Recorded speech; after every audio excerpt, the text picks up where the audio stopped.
So, hallo, es ist Tag 14, 20 vor 10 Uhr Zeit für Blutmondnacht. Ich hätte wieder früher aufpassen, beziehungsweise Pause machen, abbrechen, unterbrechen, für jetzt da weiterzumachen, weil ich weiß jetzt natürlich gar nicht, was ich da überhaupt noch so vorkam. Muss ich das sonst selber schnell orientieren? Ich denke, am schlausten wäre, wenn sie von da kommen. Oh, jetzt kommt noch Horde, ich glaube es nicht. Ach, das ist ja perfekt. Okay, dann wohl besser von da hin. Weil die Wanderhorde wird jetzt ja gerade dann alles kaputt machen. Also, lange Rede, kurzer Sinn. Was ist passiert in der Zwischenzeit?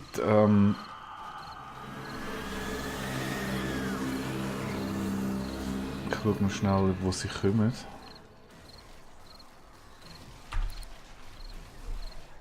Nicht von da, wo ich es gehofft habe. Also, das ist die Wanderhorde. Da hinten kommen sie.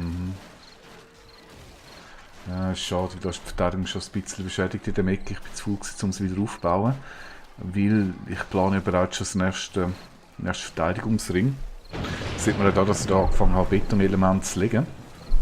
Lasst euch da überraschen, was da kommen wird. Ich wollte jetzt nicht meine Strategie verraten.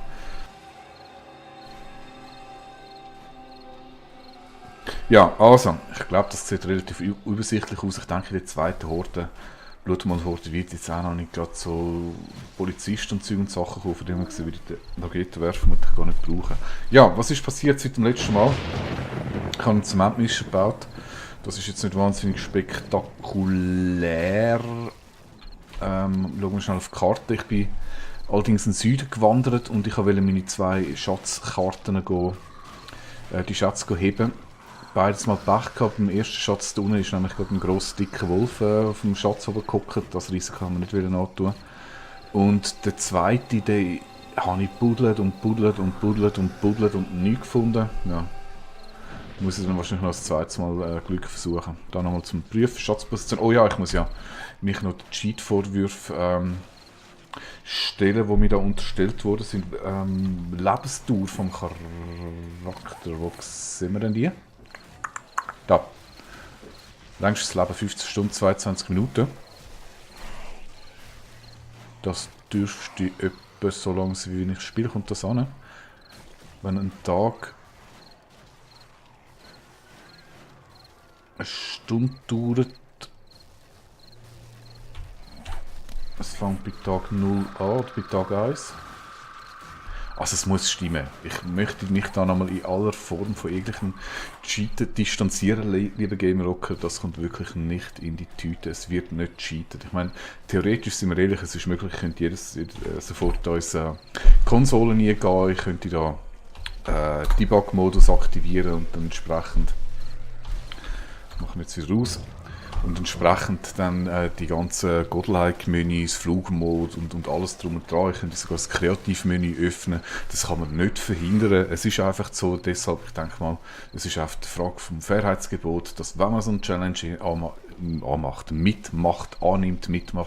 dass man sich dann auch daran haltet und eben darauf verzichtet. Und es wird nicht cheaten. Das geht um eine Challenge, das soll fair sein, das soll friedlich sein. Wenn man stirbt, dann stirbt man. Ist halt so, ist jetzt nicht schlimm. Wegen dem ist das Leben nicht vorbei. Es ist nur ein blödes Spiel und nicht mehr. Also, ich bitte darum, Cheat-Vorwürfe zu unterlassen. Ich gebe zu, es ist ein schönes und es ist ein glückliches Spiel gewesen, das ich bis jetzt hatte. Um jetzt dann noch den Deckel drauf zu setzen.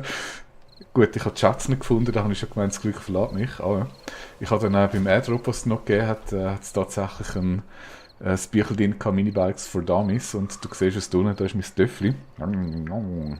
Das habe ich zuerst zusammengebaut, ich bin noch nicht dazu gekommen, da Ausfahrten zu machen. Aber es macht natürlich auch das Leben deutlich einfacher. Jo. Ist das jetzt schon mit Bluthorde?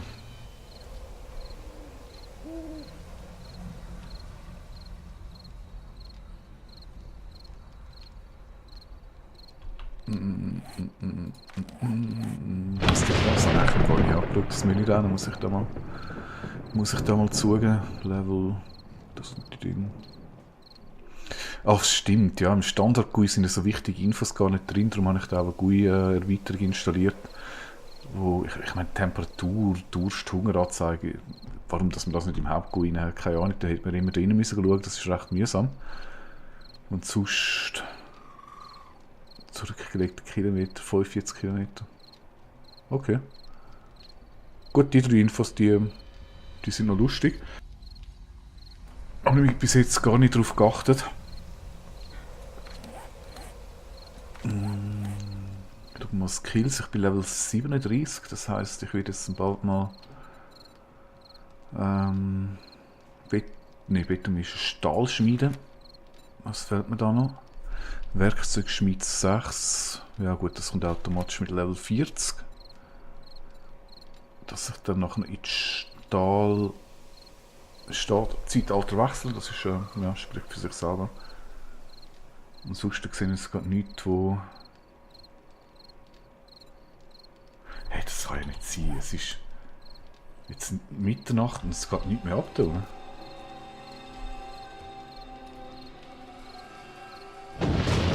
Gut, ich meine, okay, es liegen viele tote Zombies da, das ist gar keine Frage, ja.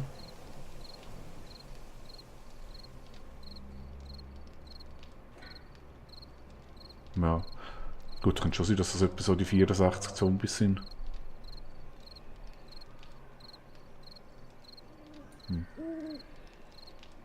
Ich höre zwar irgendetwas rumkreischen. Ah, da ist noch etwas, das ist noch ein Spinnenzombie, der ein bisschen im Kreis rumrennt. Das scheint doch ein bisschen orientierungslos zu sein.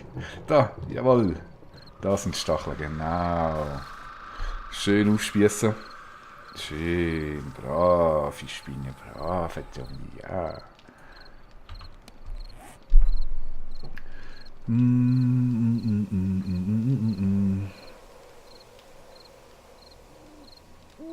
Ja, was wäre für ein Jagdmesser? Ja gut, das kann man jetzt natürlich nochmal, das geht noch Zeit, bis ich Macheten machen kann. Jagdmesser habe ich ganz gern, weil da kann man einen Slot sparen. Das kann man als Nahkampfwaffe und zum Ausbieten nehmen. Ich habe zwar mal eine gehabt, die habe ich gefunden, aber ich konnte sie nicht reparieren, weil mir ja der entsprechende Skill gefehlt hat. Und sonst Pistolen habe ich, die kann ich zerlegen. Raketenwerfer habe ich noch keine.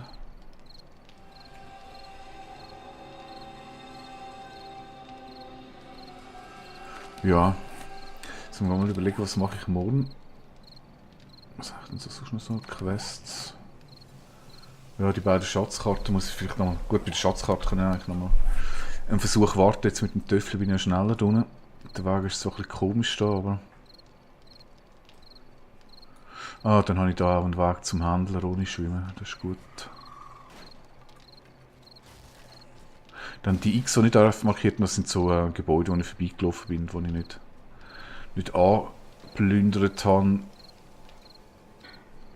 Da irgendeines von denen war noch das Zeltlager und einen Kochtopf gefunden habe, habe ich auch in den Kommentar geschrieben. Das ist eigentlich eine recht gute Taktik. Am Anfang Zeltlager hat es relativ viel und da liegt oft, wenn nicht sogar meistens, ein Kochtopf mit im Lager reinrennen, auflassen, wegrennen, da muss man keinen einzigen Schuss abgeben.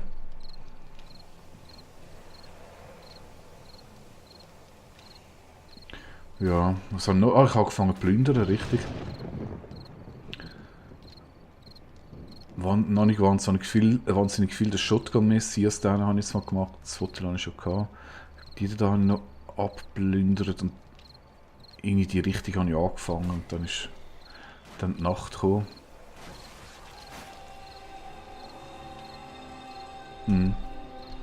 Ja, so sieht das im Moment aus. Ich glaube, da unten geht, ja, da wird nicht mehr viel kommen.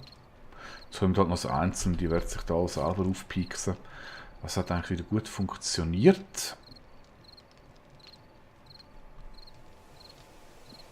Ich brauche sicher wieder mehr Eisen.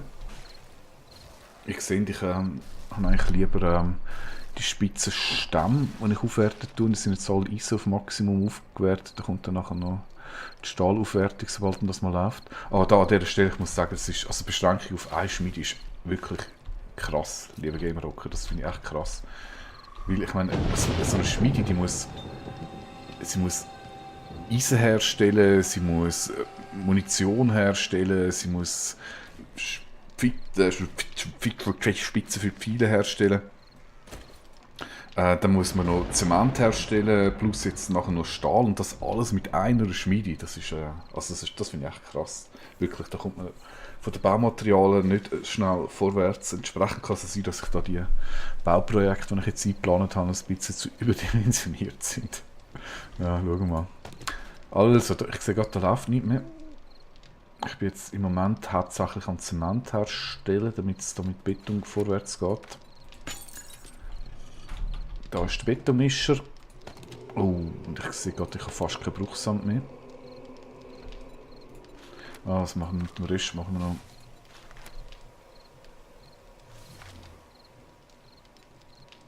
Ja. Nein, machen wir 400, das muss lange.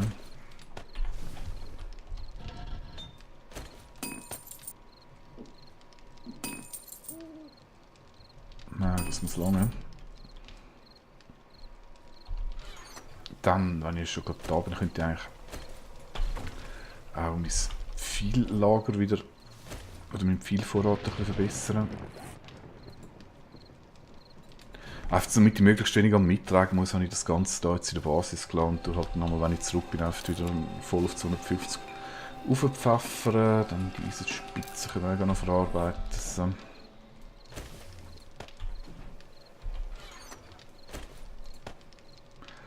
Jo, sonst neue Waffen habe ich nicht gefunden.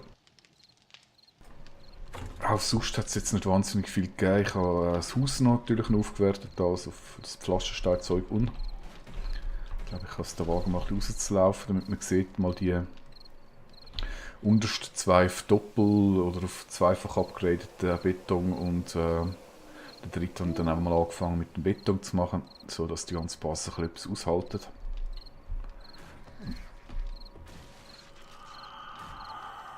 Ja, gut sterben. Den Schacht habe ich noch verleiht von der Mitte rüber.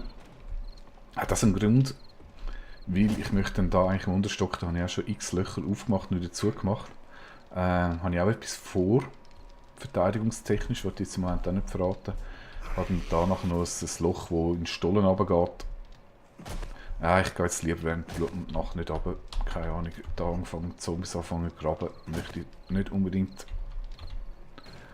Darum dann vielleicht mal eine von den ersten Nächten die Mine zeigen, die ist jetzt noch nicht sehr umfangreich, aber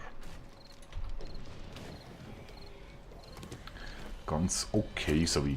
Also, ich kann jetzt schon sagen, ich werde den Raketenwerfer nicht brauchen. Den benutze ich ohnehin nur, wenn Polizisten kommen. Ansonsten müsste meine Verteidigungsanlage eigentlich alles andere problemlos schlucken können.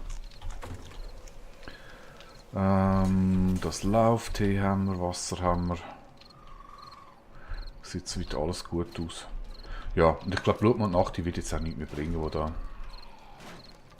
Ich sage, es wird jetzt noch ein Polizist auftauchen. Tut mir aber unrealistisch in der zweiten. Deshalb breche ich da mal ab, weil ich weiß nicht, was ich noch erzählen soll. Ich habe alles gezeigt. Ich hoffe, meine Cheat-Vorwürfe sind entkräftet. Schande über dich, dass du mir das unterstellt hast. Warten wir uns im nächsten Game-Abend, wo wir dann im Real Life machen, gibt es für das eins auf den Deckel. Ansonsten sage ich mal, fertig für heute. Bis zur nächsten Episode. Tschüss.